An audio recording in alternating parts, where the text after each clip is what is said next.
오늘 말씀 제목은 우리 마음을 더럽게 하는 것이라는 제목 가지고 함께 하나님의 은혜를 나누어 보도록 하겠습니다. 바리새인들은 우리의 외적인 행동을 통해서 사람이 거룩해지고 깨끗해질 수 있다 생각했습니다. 그래서 그들은 하나님의 계명을 지키면 그 내면이 깨끗하게 되어 하나님께 나아갈 수 있다 생각했습니다. 바리새인들이 결례법을 지킨 것은 이생적인 문제 때문이 아니라 그 종교적이고 제의적인 문제 때문이라고 어제 말씀을 드렸습니다. 결례법을 지켜야 그들의 내면이 깨끗해질 수 있다 그들이 생각했기 때문입니다. 이스라엘 백성들은 부정한 것과 접촉하게 되면 그 사람의 거룩함이 깨트려지고 부정해진다고 생각했습니다. 죽은 동물의 사체 같은 것은 한눈에 그것이 부정한 것임을 알 수 있습니다. 그러나 부정한 사람이 만져서 부정하게 된 물건은 그것이 부정해진 물건인지 알 수 없었습니다.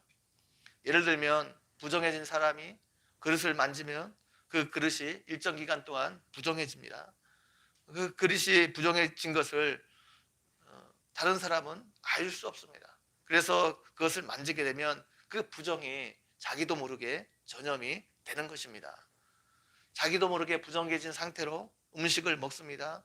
음식을 손에 잡는 순간 그 음식이 부정하게 되고 그 부정한 음식을 먹으면 그 음식이 우리 내면에 들어가 우리 내면이 부정해진다 생각했습니다. 그래서 음식으로 인해 내면이 부정해지는 것을 방지하기 위해 바리새인들은 음식을 먹기 전에 꼭 손을 씻었습니다. 손을 씻음으로 자신이 알지 못하는 사이에 부정하게 된 것을 방지할 수 있다 생각했습니다. 그 부정을 씻어낼 수 있다 생각했습니다. 바리새인들은 이렇게 결례법을 잘 지키면 그들의 내면이 정결하게 유지될 수 있다 생각한 것입니다. 단순히 계명 준수를 통해서 그들이 내면을 깨끗하게 유지할 수 있다 생각을 한 것입니다. 그런데 예수님은 그들의 생각이 잘못되었다 말씀하셨습니다. 입을 통해서 사람에게 들어가는 음식이 그 사람을 더럽게 하는 것이 아니라 반대로 그 사람에게서 나오는 것이 사람을 더럽게 한다 말씀하셨습니다. 사람을 더럽게 하는 것이 그 사람 안에 이미 존재한다는 것입니다. 그 사람 안에 있는 죄성이 그 사람을 더럽게 한다는 것입니다. 사람은 태어날 때부터 누구나 죄악된 본성을 가지고 죄인으로 태어납니다. 그 죄성 안에서 나오는 것들이 사람을 더럽게 한다는 것입니다. 그 사람의 내면이 이미 더러워진 상태에 있기 때문에 거기서 나오는 것들이 다른 사람을 더럽게 합니다.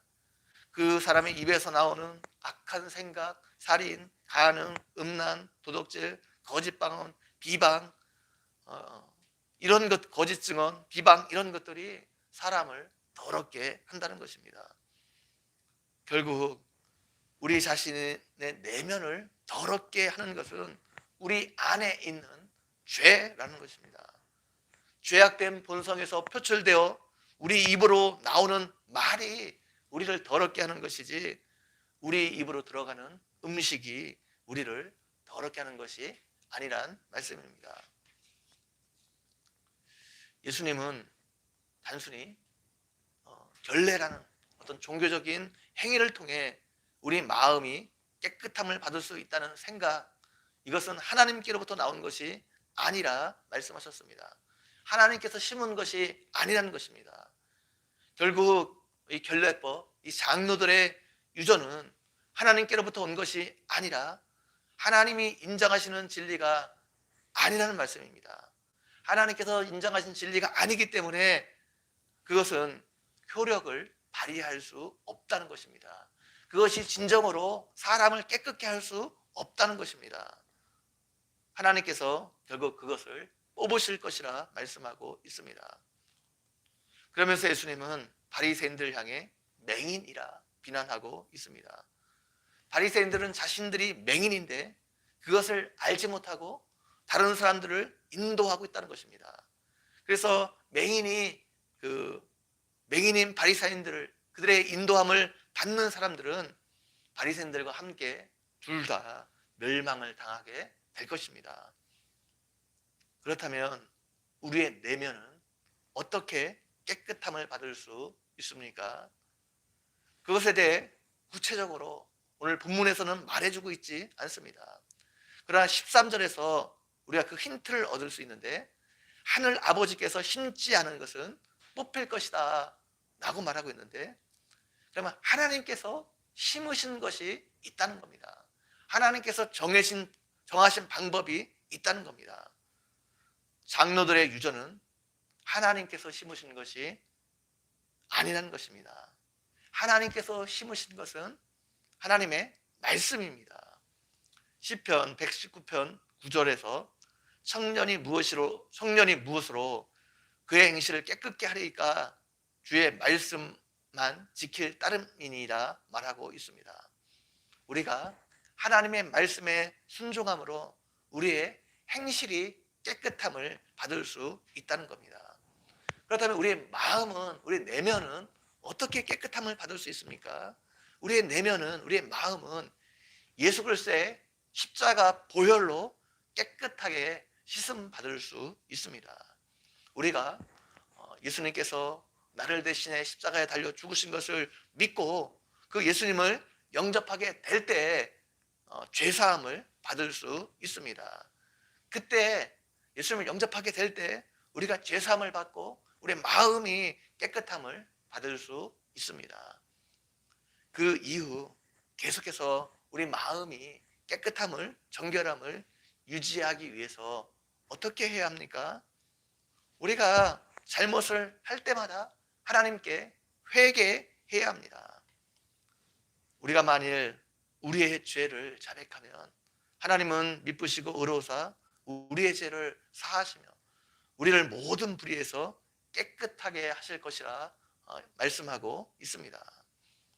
그렇기 때문에 우리는 우리의 내면을, 우리 마음을 깨끗하게 관리하기 위해서 우리가 잘못한 것 생각날 때마다 하나님께 회개해야 하는 것입니다. 그리고 우리가 하나님의 말씀을 늘 묵상해야 됩니다. 우리의 마음에 하나님의 말씀으로 채워야 됩니다. 우리 마음에 선한 생각으로, 긍정적인 생각으로 우리 마음을 채워야 됩니다. 이렇게 우리의 마음을 깨끗하게 관리하게 되면 우리는 다른 사람들에게 선한 영향력을 미칠 수 있습니다. 우리의 마음에 있는 것이 우리의 입을 통해 밖으로 나가게 되고 그 말이 다른 사람에게 영향을 미치기 때문입니다. 하나님은 우리를 평가하실 때 단순히 우리의 외적인 행위를 보고 평가하지 않습니다. 우리의 마음이 어떠한지를 보고 우리의 마음에 무엇이 있는지를 보고 우리를 평가하십니다. 이것을 기억하고 여러분의 마음을 잘 관리함으로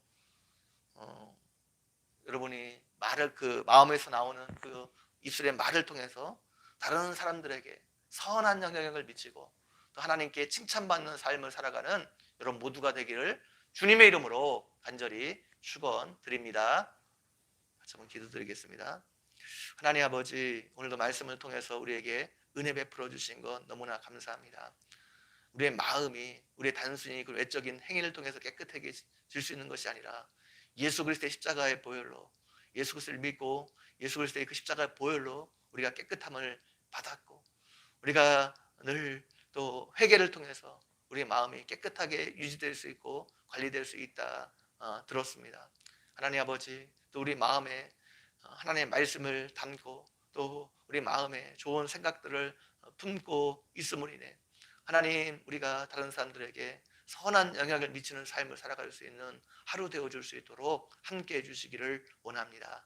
감사합니다. 예수님의 이름으로 기도 올려옵나이다. 아멘.